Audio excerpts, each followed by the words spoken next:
अंतराय कर्म का उदय होता है।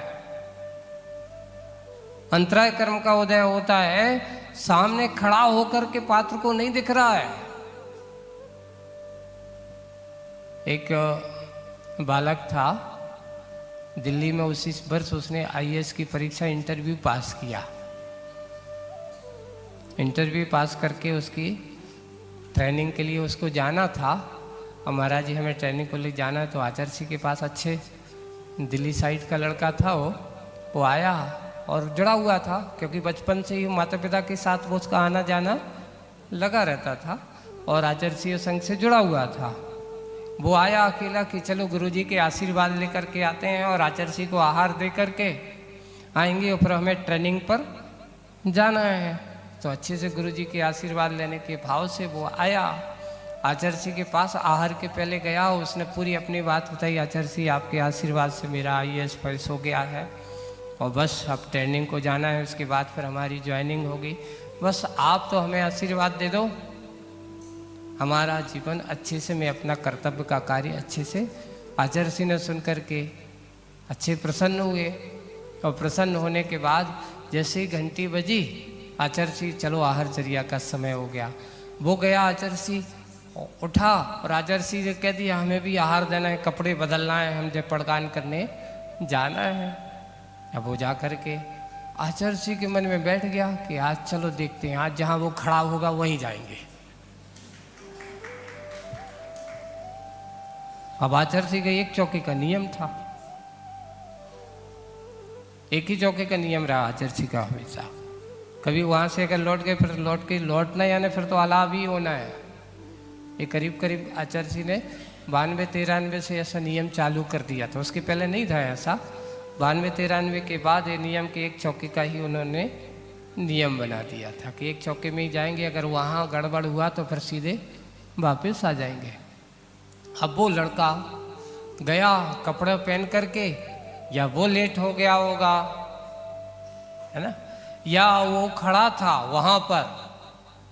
अब आचार्य यहाँ से निकले शुद्धि करके और वो खड़ा हुआ है, कह रहा था आचार्य हमने पड़गान किया आपको।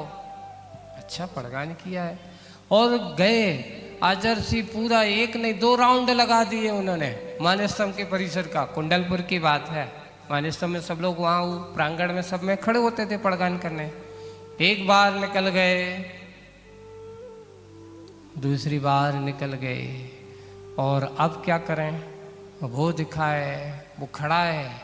और बाद वापस आए, आचार्य ने सोच के गए कि आज तो जहाँ वो खड़ेगा, विधि तो विधि, विकल्प तो विकल्प, जहाँ वो खड़ेगा वहीं जाएंगे। अब आचार्य ने सोचा अब क्या करें, विकल्प तो अब पूरा हुआ नहीं, लगता है ये कहीं चला गया हो। आचार्य आए और सीधे मंदिर में अंजलि छोड़ी, कायेश्वर के आकर के बैठ गए, अलाप कर दिया।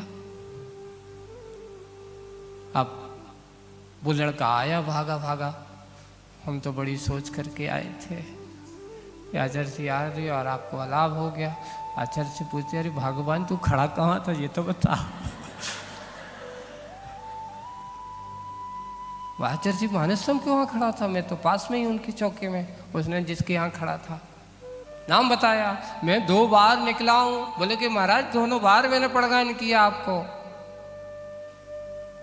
दृष्टि नहीं गई। देखिए दोनों का, यहाँ पर किसका अंतराय कर्म का उदय, लाभांतराय कर्म अपना पात्र का, और दाता का किसका उदय, दानांतराय कर्म का उदय। उसको देने के भाव हैं पर आज वो दे नहीं पाए।